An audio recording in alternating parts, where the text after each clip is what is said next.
Guys, I'm going to tell you something, man.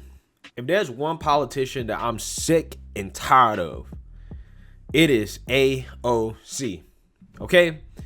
Because one of the most beautiful things about politics is when people from both sides of the aisle, even on the extreme ends of the aisle, right, can both come together and agree on an issue, especially when it comes to both sides having quote unquote populist movements, right? Like the progressives on the left claim to be populist, the populists on the right. We have two sides, right, of people that want to be populist, right? Populism is about the small guy, the little guy, standing up for the people. Okay, that's what populism is all about. And Robinhood today, again, I'm pretty sure you guys have heard about this and talked about this to death. Okay, paused trading on GameStop, AMC, Nokia, a lot of these stocks that were of interest from Wall Street Bets, which is a group of basic day traders on Reddit who basically decided to game the system against hedge fund billionaires who've been running stocks and companies into the ground by short selling and basically profiting off of other people's misery. Okay, now they do this with companies. Hell, they can do it with a whole economy. That's what happened in 2008. Okay, that's what happened. Now, again, beautiful moment here. What everybody who has any common sense agrees that it is not fair for Robinhood to literally stop people from trading, right? Buying GameStop and all these other stocks in order to help these billionaires stop losing money. Okay? And what people are starting to realize is that the free market ain't exactly free. Okay? It ain't exactly free. The free market ain't as free as people would like it to be. Okay? Unless you're a hedge fund billionaire where you can literally, meet in the back room with other hedge fund billionaires and decide you want to run GameStop, AMC, and all these other companies into the ground. Okay? Below their real valuations. So AOC tweets out that, it's unacceptable and that, Robinhood needs some accountability and blah, blah, blah, blah, right? Things that we can all agree with.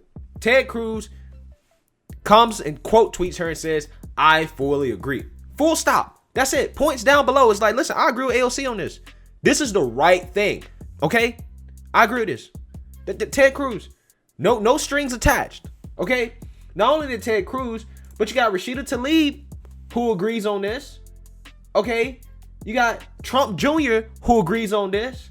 You got Ben Shapiro who agrees on this. Even though I didn't really like his take that much, I think he has a very basic understanding and naive understanding of the marketplace and stock valuations. But fundamentally, everybody across the aisle is agreeing on this, right? And this is how you create change. This is how you get politicians, or at least theoretically, to come together on an issue they agree with and actually get something done. And if both sides of the aisle did this more, it's the same thing what happened with stimulus checks. I mean, even though the establishment Republicans blocked it, but both sides of the aisle wanted it. Trump wanted it. It became basically the most overwhelmingly popular policy proposal that I can think of in the past year or so. Okay? So this is a win-win, okay? Right? And this shouldn't be controversial. However, AOC has to F it up once again by making it about her and her damn feelings. So she basically quote tweets Ted Cruz in response to what Ted Cruz was saying, in response to Ted Cruz's agreement, and says, I am happy to work with Republicans on this issue where there's common ground, but you almost had me murdered 3 weeks ago so you could sit this one out. Happy to work with almost any other GOP that aren't trying to get me killed. Meanwhile, if you want to help, you can resign. And guys, you don't understand. This tweet pissed me off. And before I get into why it pissed me off, I want to make it very, very clear that obviously what I'm saying, I don't condone any violence. I condemn the Capitol protests. I condemn all violence. I condemn hate speech. I am not going after AOC personally. I am simply critiquing her opinions, right? She's a politician. So this right here is the reason why she does not belong in Washington. This is the reason why she will never, ever, ever get anything done. And I would never in my life ever vote for her. Because she doesn't understand anything about how to get shit done. She understands nothing. Okay, it's not about you, AOC. It's about the people. And if you're going to sit here and try to tell me that you're for the people, that's your whole shtick, right? I'm for the people. Socialism for the people. You claim it's so good for people. When everybody agrees on something, you need to put your damn feelings aside and come together and say, you know what? Maybe we should just get stuff done, because you know damn well Ted Cruz is not resigning. He's not resigning. Josh Hawley is not resigning. They're not going anywhere. Okay? Because you know damn well that Ted Cruz and Josh Hawley did not call for you to be harmed in any way whatsoever. Okay? And this is what I'm talking about. She's always trying to make it about her. Okay? Nobody cares about you that much, AOC. Nobody has called for violence against you. Okay? They did not try to have you murdered. Like, stop. What happened at the Capitol riots were bad. Everybody's condemned it. Okay? But obviously Ted Cruz and Josh Hawley had no clue that it was going to escalate to that level. And they did not call for that. And you keep saying that. It's divisive in and of itself. You keep dividing people. You're not trying to unite. Everybody else, it seems like, except you and a few others on the Democratic side, is like, let's get past this. Let's move on. Let's come together and actually try to do something on the issues we agree with. Also, on top of that, you only feel bad about it because you feel like your life was threatened. Again, I condemn what happened at the Capitol. Bad, 100%.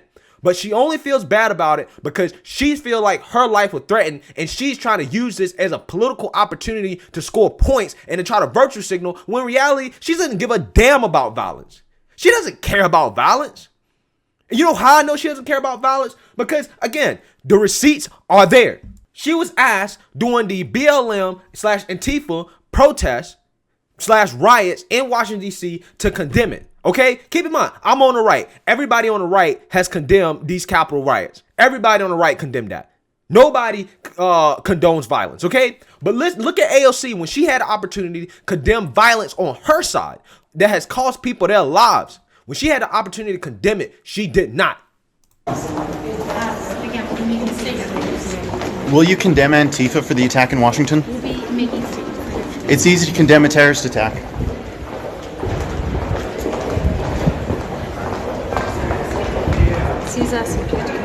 Will you be condemning Antifa? We'll be making statements. They firebombed an American facility.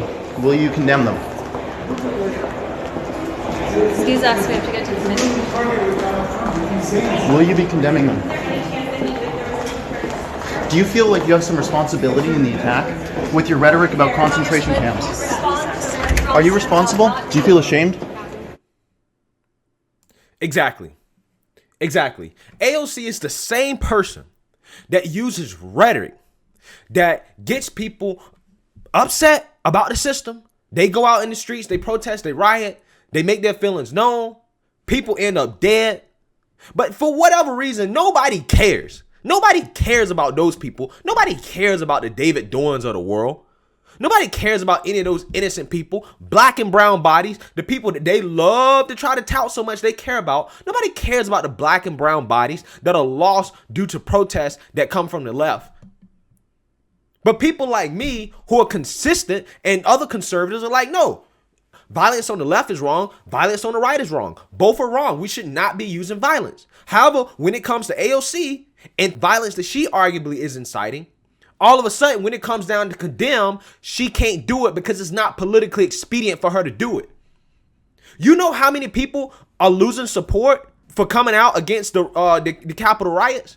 You know how many conservatives lose support for that because they see that as being against Trump? These guys cannot come out against the violence on their own side because it's not politically expedient to do, but they continue to punish conservatives who have condemned violence over and over and over again. They continue to punish them. When conservatives are doing things that the left fails to do. And that's what really burns me up about this, because AOC is sitting on her high horse acting like she's above working with Ted Cruz. Ted Cruz knows more about law. He knows more about politics. He knows more about how to get shit done in Washington than she will ever know. And that's a man that you need to work with. You might not agree with him, but if you really care about the people, reach across the aisle and work with the man. Okay? This stuff is not hard. Washington is not designed for extremists to be able to get away with policies that they want. It's not. Because this is bigger than you. Okay? This is not about you. This is not about your feelings. Okay? This is about the American people. If you say you're for the people, then do what's right for the people. Put your damn feelings aside and do what you got to do. But see, AOC don't want to do that because AOC is more concerned about being a damn internet celebrity. That's all she care about. All she cares about is being an internet celebrity.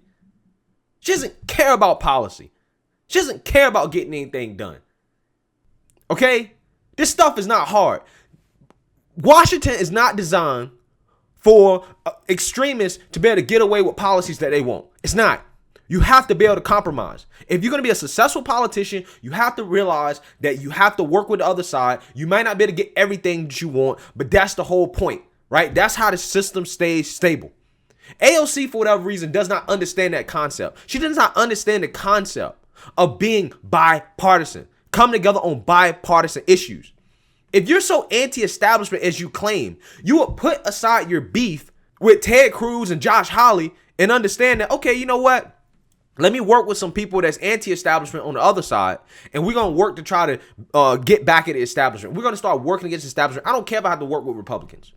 Josh Hawley, who one of the reasons why I like him so much, guys, is because he knew that the people were suffering, and he decided to reach across the aisle and work with Bernie Sanders, a self-proclaimed Democratic socialist. And Josh Hawley is a hardcore conservative. He knew it did not matter what the political beliefs were of Bernie. What matters is helping the people. What matters is doing the right thing. So I'm going to work with him to pressure these establishment clowns to work together and get help to the American people. That is a leader. That is somebody that can lead a country. That is somebody that can get things done in Washington, working with people he doesn't agree with.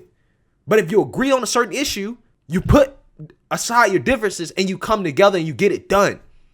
This stuff is not hard to figure out. And that's why I'm so sick and tired of AOC. She does not belong in Washington. She's not worried about legislation. She's worried about building up her social media following and virtue signaling to the crowd and being a political celebrity. That's what she's worried about. And again, guys, I mean, this type of stuff, man, it just bothers me because when people come together and agree on stuff like this, it's rare, okay? Take the opportunity that everybody agrees on and get something done, please. So, anyways, man, again, like I said, I just want to make sure I don't condone any violence. I don't condone any hate speech. I'm a big believer in free speech. I just got to make sure for YouTube, I'm making it clear. I'm sorry I have to keep doing this, but, you know, walking on eggshells for right now. So let me know what you guys think. Make sure you like, comment, and subscribe. Most importantly, share a Black conservative perspective. Peace.